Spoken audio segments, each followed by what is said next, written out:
So yeah, I'm just slowly trying to refreshen things up. I got new boots for the tie rods, you know. Alright, so after much struggling with taking off this tie rod, I don't know if you guys can see that, but there's a tab right here that you gotta push back. It's on all 4 flat corners of the inner tie rod. And like me, most of the YouTube videos that you'll see to take this off, they used I think these are called monkey wrenches. I'm not too sure, or adjustable wrenches, whatever the case. You push these tabs back, you put that wrench in here, and you'll see all these YouTubers use a wrench, I mean a jack. But the thing is, on the passenger side, in order to do that, you're turning this way. You're turning this way, so like essentially it's like this. Okay, I have to make sure I'm seeing what I'm saying. Okay, it's like this, so you got to turn it this way. So how are you gonna put a jack in here, and there's no room on this side to do that? So put this here, and then I just used the biggest hammer I got, hit that thing with all my might, and here we are. And then that red rag that you see is just my brake caliper hose. It's just dripping everywhere, so I'm just like, I just put a rag into it so it wouldn't drip all over the place. But yeah, this boot's messed up too. I got a new boot. So now what I'm gonna do is I'm gonna compare it with my new, hold on, I'll just go bring it. Y'all stay right here.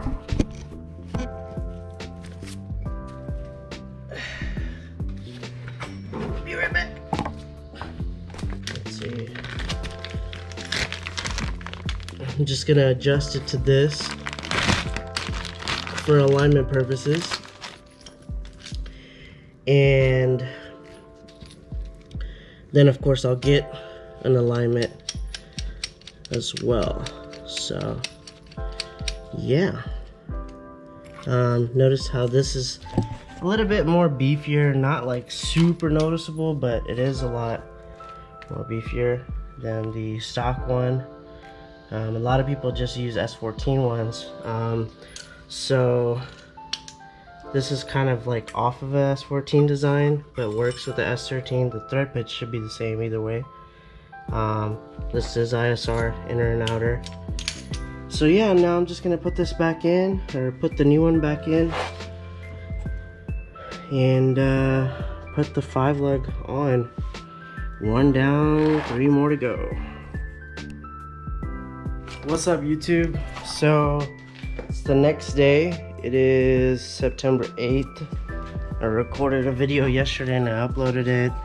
I told you guys that I was going to do the inner and outer tie rods, but I was kind of confused if I should just do my lug studs for the 4 lugs that I have stock.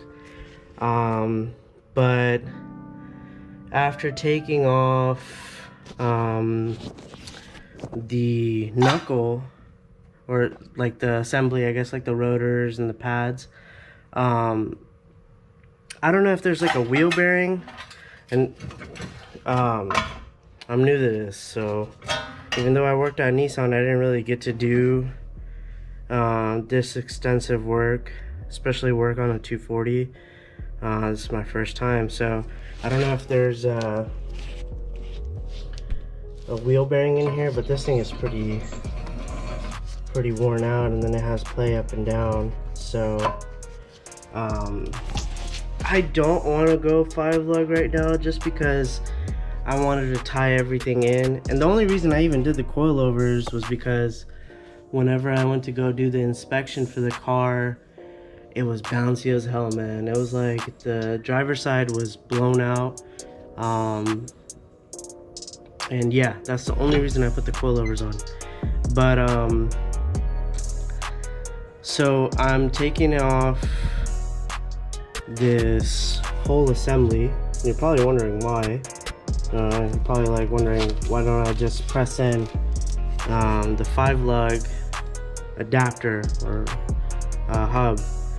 Reason being is because I got the whole assembly, all 4 sides, plus dual caliper for the fronts. This is off of what I learned recently is that this is off of a q45.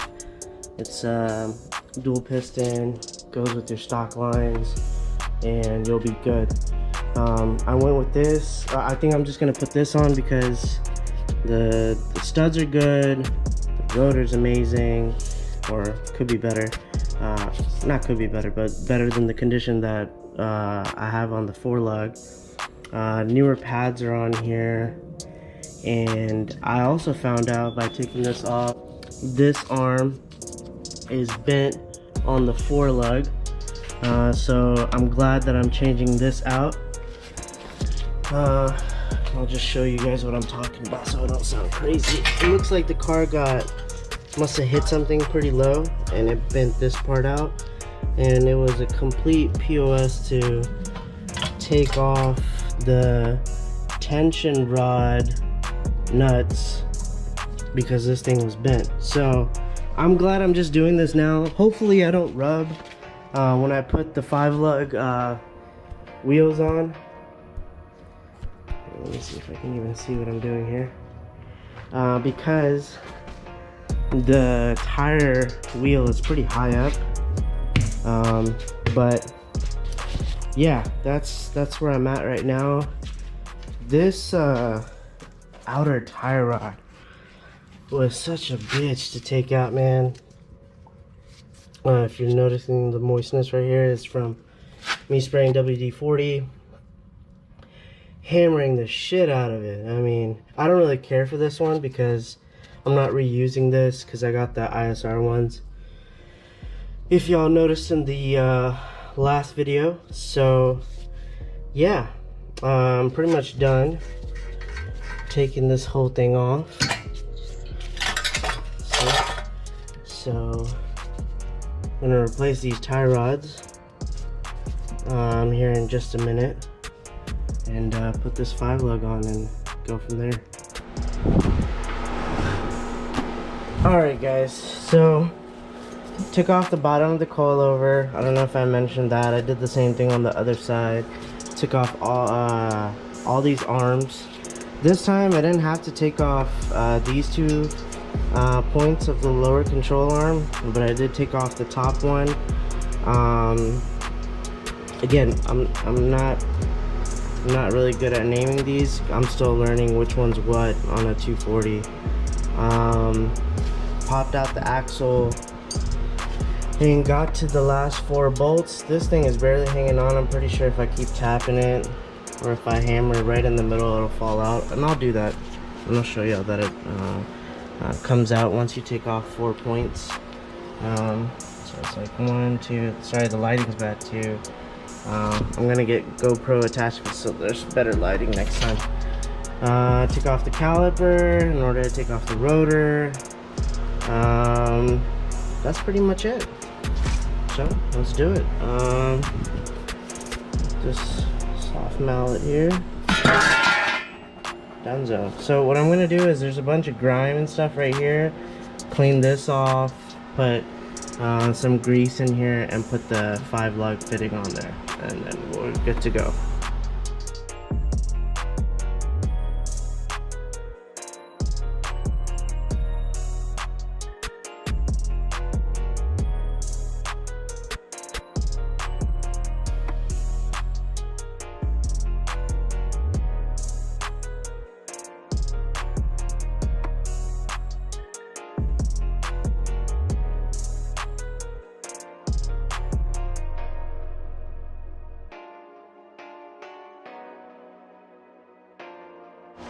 Alright, so I've kind of started. Took off the cotter pin. I think that's what it's called. It's thing right here. It's right here. Took off the 36mm nut off of here. There's a washer behind this. And then I sprayed down WD-40 on like this joint right here, which is the tension rod, upper control arm. I think this is a lower control arm. Yeah, lower control arm. Well, no, this is a lower control arm. This, I have no idea. I think it's like a, I don't know. Whatever. Anyways, but these are the joints that I'm going to take off, and essentially you want the hub to be facing downward like this, and just hanging so that you can push out the axle and then get to the 4 nuts. The reason I'm doing it this way, because I've seen people just take out the hub by just taking off the 4 bolts in the back, but I'm pretty sure my rear calipers are C's, and since I have extras, I'm changing that. I have drilled rotors, so I'm changing that, and then the caliper that I have extra of has better pads on it, so that's the reason why I'm going this route. And then later on I do plan on like refreshing everything, like the whole suspension stuff. So but for now I'm just doing the brakes and the 5-leg swap. So yeah, so today is the 11th, 2 days, maybe even 3 days since I started this, but y'all know, watch the video. But I did one side yesterday of the rear. I'm gonna do the other one today, and I kind of wanted to see how it goes. With this one, I had to take off quite a bit of stuff, so I'm pretty sure I'm gonna have to do the same on the other side. There's a mess so far, but yeah, man, I need more room. I ordered a tire rack, so I'm gonna post it on this side or this side eventually, but we shall see. Let's get to it.